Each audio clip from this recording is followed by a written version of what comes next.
El viento frío de la tarde avanzaba por los andenes de la estación principal de Saville, arrastrando consigo el olor metálico de los rieles húmedos. El duque Álvaro de Monteluna caminaba con paso lento, apoyado en su bastón tallado en nogal. Su abrigo oscuro flameaba con cada ráfaga y sus ojos, grises como la ceniza, parecían observar todo sin realmente ver nada. Desde la muerte de su esposa, ocurrida 2 inviernos atrás, su mundo se había vuelto un espacio vacío donde los días se repetían sin propósito. Había ido a la estación a tomar un tren hacia la capital, donde debía atender negocios que a nadie le interesaban, ni siquiera a él mismo. Sus asesores lo habían insistido durante semanas, pero el duque apenas sentía ánimo para nada. La vida se había vuelto una larga sucesión de compromisos que él cumplía sin cuestionar, como un fantasma desplazándose entre obligaciones. Cuando llegó a la plataforma número 3, escuchó un sollozo que se elevó entre el murmullo de la estación. No era un llanto desesperado, sino uno lleno de un dolor suave, contenido, como una herida que sangra lentamente en silencio. Miró a su alrededor y entonces la vio. Una joven estaba sentada sobre un banco de madera, con la cabeza inclinada y los hombros temblando ligeramente. Su vestido sencillo indicaba modestia, pero tenía un porte que llamaba la atención sin pretenderlo. Sus manos pequeñas apretaban un pañuelo blanco y su maleta, vieja y gastada, descansaba a sus pies. Su cabello castaño caía en ondas desordenadas y sus lágrimas dejaban un rastro brillante sobre sus mejillas pálidas. Álvaro sintió un impulso extraño, uno que no había sentido desde hacía mucho tiempo. Algo en el llanto de la muchacha le recordó a sí mismo, a noches en las que él también se había quedado solo con el silencio como única compañía. Se acercó sin prisas, movido por una mezcla de compasión y curiosidad. La joven levantó la mirada al escuchar sus pasos y rápidamente intentó limpiarse las lágrimas. Sus ojos eran grandes, color avellana, y mostraban una mezcla de vergüenza y vulnerabilidad. El duque se detuvo a una distancia respetuosa y le habló con voz calma. «Señorita, ¿se encuentra bien?» Ella dudó, como si temiera hablar. Finalmente respondió con un hilo de voz. «Estoy bien, señor. Solo fue un mal momento». El duque sabía reconocer una mentira, especialmente una dicha con la intención de no incomodar. No insistió, pero mantuvo la mirada suave. «A veces un mal momento puede sentirse como el final del mundo», dijo. «Y a veces hablar ayuda un poco». La joven apretó aún más el pañuelo. «Nadie puede ayudarme», murmuró. «Quizás», añadió el duque con una leve inclinación de cabeza, «pero no lo sabrá si no lo intenta». Hubo un silencio. Un tren pasó por la vía contraria levantando un viento que hizo que la muchacha se recogiera los mechones que le cubrían el rostro. Después, como si aquella ráfaga le hubiera dado valor, se decidió a hablar. «Mi nombre es Elena», dijo. «Iba a viajar a la ciudad para trabajar como institutriz. Había encontrado una familia dispuesta a contratarme, pero recibí una carta esta mañana diciendo que ya no me necesitaban. Y ahora no tengo a dónde ir». Álvaro escuchó con atención. La voz de la joven vibraba con una mezcla de tristeza y frustración. No era solo la pérdida del empleo, era algo más profundo, un sentimiento de desamparo que él conocía demasiado bien. «¿No tiene familia?», preguntó con delicadeza. «Mi madre murió el año pasado y no conozco a mi padre. Crecí en un convento. Las monjas me ayudaron cuanto pudieron, pero ya soy mayor para quedarme allí. Pensé que esta oportunidad cambiaría mi vida. Pero ahora estoy sola». El duque sintió un nudo en la garganta. La soledad, esa compañera cruel, parecía haber unido 2 destinos en aquel instante. «Permítame preguntarle algo», dijo él después de unos segundos. «¿Qué sabe hacer? Además de ser institutriz, quiero decir». Elena parpadeó sorprendida por la pregunta. «Pues, sé leer y escribir muy bien. También sé tocar el piano y hablar algo de francés. Y cuidar niños, claro. Me gustan mucho». Álvaro asintió. En su mente comenzaba a tomar forma una idea que él mismo no habría imaginado minutos antes. En mi hogar, dijo finalmente, vive mi sobrino. Es un niño despierto pero necesita constancia y paciencia. Desde la muerte de mi esposa, no he logrado encontrar a alguien adecuado para que lo acompañe en sus estudios. Si lo desea, podría ofrecerle un empleo. Elena abrió los ojos con asombro. ¿Un empleo? Pero, yo no lo conozco, señor. Y yo no la conozco a usted, respondió el duque con una ligera sonrisa. Pero la honestidad se reconoce, incluso en el llanto. Y usted parece ser alguien que ha enfrentado dificultades sin perder la bondad. La joven bajó la mirada, confundida. No sabía qué pensar. Aquel hombre elegante, claramente alguien de importancia, le estaba ofreciendo algo que parecía irreal. La desconfianza se mezcló con la esperanza. No quiero ser una carga, dijo al fin. Nadie que trabaja con dignidad es una carga, replicó él. Hubo un silencio largo en el que solo se escuchaban los altavoces anunciando la llegada del próximo tren. Elena respiró hondo y lo miró de nuevo, como si buscara algo en sus ojos. Lo aceptaré, dijo, si me permite devolverle la confianza con esfuerzo y respeto. Álvaro inclinó ligeramente la cabeza. Esa respuesta confirmaba lo que ya intuía sobre ella. Muy bien, señorita Elena. Viajaremos juntos a Monteluna. Allí podrá instalarse en una de las habitaciones de huéspedes y comenzar cuando se sienta preparada. La joven asintió con cierta timidez. Cogió su maleta y se levantó del banco. Al hacerlo, sus piernas temblaron ligeramente, como si el cansancio o la tensión la abrumaran. El duque, con un gesto caballeroso, le ofreció el brazo. Elena lo miró sorprendida, pero terminó aceptando. Era la primera vez en mucho tiempo que alguien le ofrecía apoyo de forma genuina. Subieron al tren en silencio. Una vez dentro, el duque ocupó un asiento junto a la ventana y ella se sentó frente a él. Durante varios minutos ninguno dijo nada. Parecía como si ambos intentaran comprender la extraña casualidad que había cambiado el rumbo de sus vidas. Mientras el tren avanzaba entre prados y colinas, Elena observaba el paisaje con una mezcla de tristeza y alivio. Había empezado el día sintiéndose perdida y ahora un desconocido le ofrecía una oportunidad que jamás habría imaginado. Pero no era solo gratitud. Había algo más. Algo en la mirada del duque le transmitía respeto, algo que nunca había recibido de nadie fuera del convento. Álvaro, por su parte, observaba discretamente a la joven. Ella tenía una serenidad natural, a pesar del sufrimiento. Le recordaba a la mujer que había amado, no por su aspecto, sino por esa fuerza silenciosa que solo poseen quienes han conocido la pérdida y aún así siguen de pie. Después de un rato, Elena habló. Señor, gracias por lo que ha hecho hoy. No sé cómo podré agradecérselo algún día. No tiene que agradecerme nada, respondió él. A veces el destino nos permite ayudar a alguien para recordarnos que todavía estamos vivos. Ella sonrió con timidez. Aquella frase se le quedó grabada. En su interior algo se encendió, una especie de esperanza cálida que hacía mucho no sentía. El resto del viaje transcurrió con conversaciones ligeras. Elena le contó historias del convento, de cómo había aprendido música con una de las monjas mayores. Él, por primera vez en mucho tiempo, habló un poco de su esposa, aunque sin entrar en detalles dolorosos. Elena lo escuchó con respeto, sin preguntas innecesarias. Aquella actitud del duque le hizo sentir que podía confiar en ella de manera natural. Cuando el tren llegó a Monteluna, la noche ya había caído.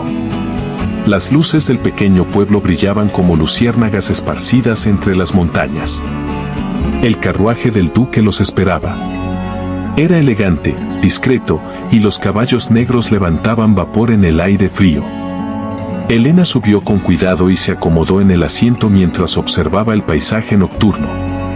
Al llegar a la residencia, quedó sin palabras. La mansión se alzaba entre jardines dormidos por el invierno. Era grande, pero no ostentosa. Tenía un aura antigua, como un lugar lleno de historia más que de riqueza. Una vez dentro, la joven fue guiada por una de las amas de llaves hasta una habitación que se encontraba en el ala este. Tenía una cama amplia, una ventana que daba al bosque y un pequeño escritorio de madera. Todo era simple y hermoso. Cuando la mujer salió, Elena se quedó de pie en medio de la habitación, conteniendo las lágrimas. Era la primera vez en su vida que tenía un espacio solo para ella. Un lugar donde no era una carga ni una invitada temporal. Un lugar donde, por primera vez, se sentía valiosa. Al otro lado de la casa, el duque se apoyó en el balcón de su estudio. Miró la luna y respiró profundamente. Aquella tarde había cambiado algo dentro de él. Había sentido de nuevo esa chispa que creía completamente muerta. No sabía qué camino les esperaba a él y a la joven que lloraba en una estación.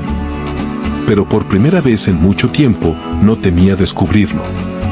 A la mañana siguiente, cuando Elena bajó para conocer al sobrino del duque, llevaba un vestido limpio que le habían preparado y el cabello recogido con elegancia sencilla.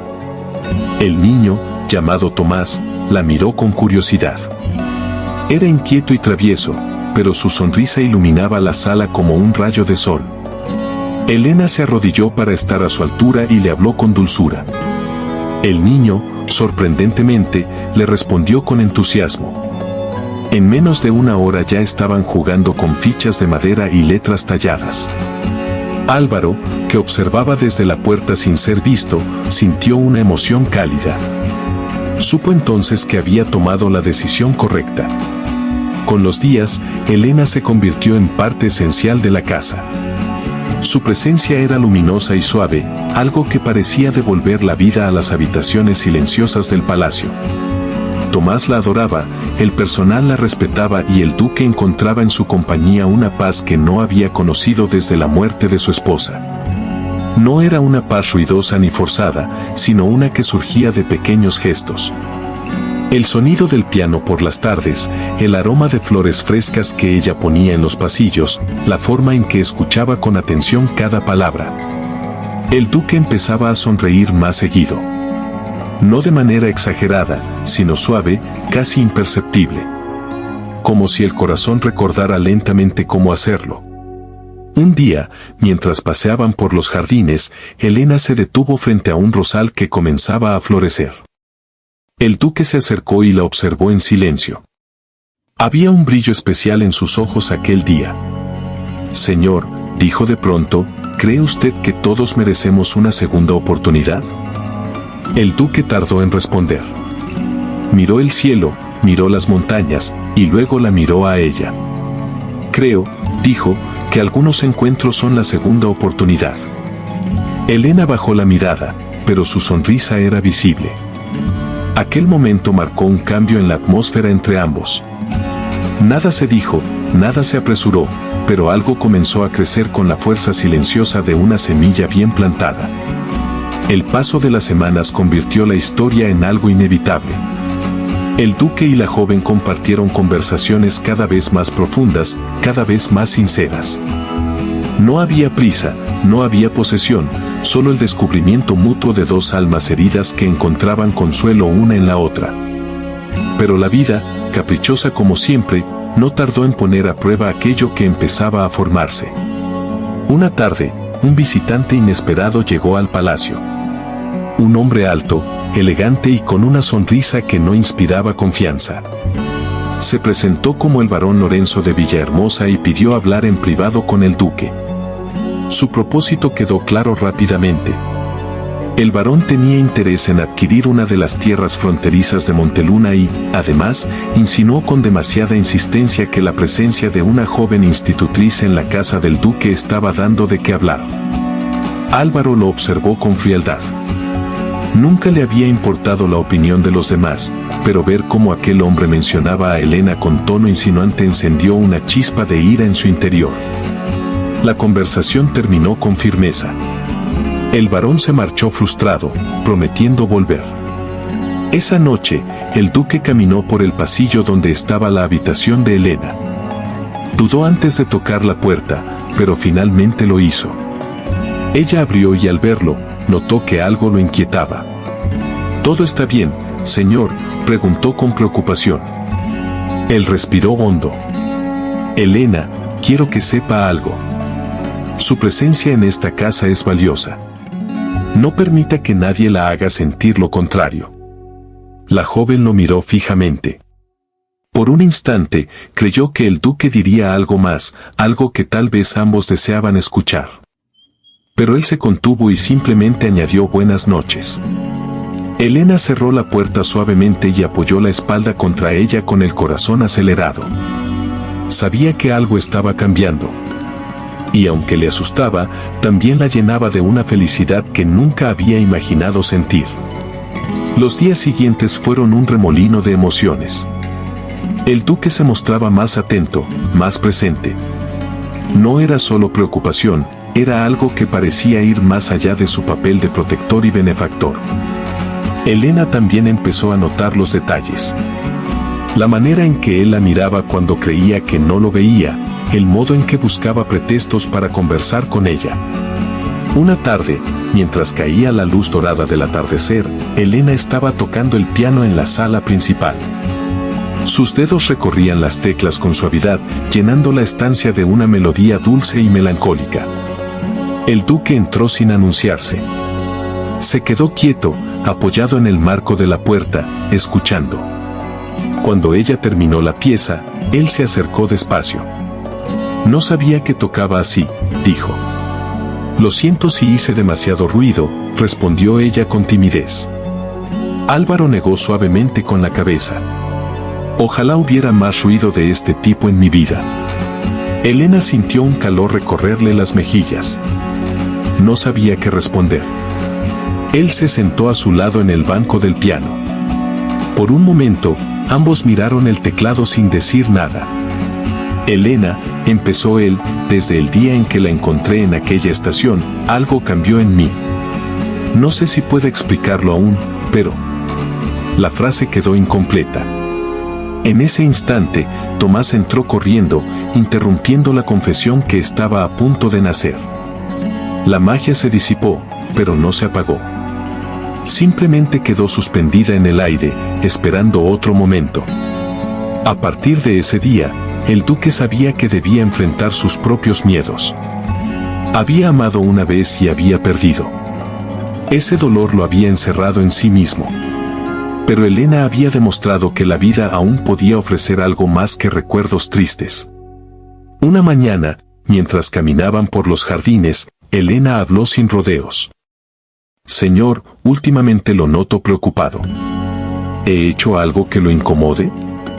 Álvaro se detuvo. La miró con seriedad. «No, Elena. No solo no me incomoda, sino que su presencia se ha vuelto importante para mí. Más de lo que esperaba». Elena sintió el corazón desbocado. Bajó la mirada, nerviosa. «Yo también le tengo mucho afecto, señor». Él dio un paso hacia ella. «No hablo de afecto». Ella levantó lentamente la vista. Sus ojos se encontraron en un silencio profundo, un silencio que hablaba más que cualquier discurso. Fue en ese instante cuando el duque levantó la mano y rozó suavemente la mejilla de Elena. Ella no retrocedió. Sus ojos brillaban con una mezcla de sorpresa y ternura. «Elena», continuó él, «sé que nuestras vidas son distintas. Sé que tengo un pasado que aún me duele. Pero si usted lo permite, me gustaría construir un futuro donde ya no estemos solos». Las palabras quedaron suspendidas en el aire. Elena sintió que el mundo a su alrededor se detenía. Tenía miedo, claro. Era demasiado rápido, demasiado inesperado. Pero también era la primera vez que alguien la elegía sin condiciones, con sinceridad absoluta.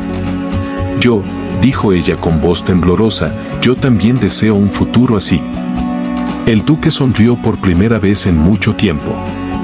Una sonrisa plena, luminosa, que hacía evidente que el hombre cerrado y dolido que había sido estaba empezando a sanar. Elena dio un paso hacia él. No fue un abrazo, no fue un beso. Solo se quedaron frente a frente, compartiendo un momento que no necesitaba nada más para ser perfecto.